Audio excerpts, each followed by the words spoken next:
Party అధికారంలో ఉన్న సమయంలో హల్చల్ చేసిన మాజీ మంత్రి విడుదల రజని తన అవినీతి వ్యవహారాలు బయటపడడంతో రివర్స్ డ్రామా ఆడుతున్నారు.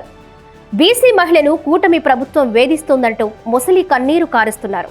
వరుస వివాదాలు చుట్టుముట్టడంతో ఒక దశలో వైసీపీకి గుడ్ బై చెప్పి జనసేనలో చేరతారనే ప్రచారం కూడా జోరుగా సాగింది. అయితే విజిలెన్స్ రిపోర్ట్, అవినీతి ఆరోపణల నేపథ్యంలో అది జరగలేదు.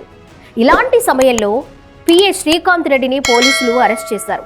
శ్రీకాంత్ రెడ్డి అరెస్టు సమయంలో రజనీ చేసిన హంగామా అంతా ఇంత కాదు.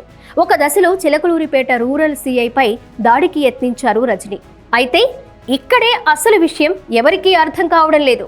విజిలెన్స్ రిపోర్టు ప్రకారం A1గా రజనీ, A2గా జాషువా, A3గా మరిది గోపీనాథ్ ఉన్నారు.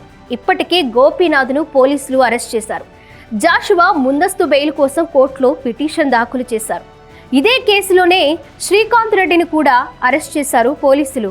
అయితే A1ను పక్కన పెట్టి మిగిలిన వారిని అరెస్ట్ చేయడంపైనే ఇప్పుడు చర్చ జరుగుతోంది.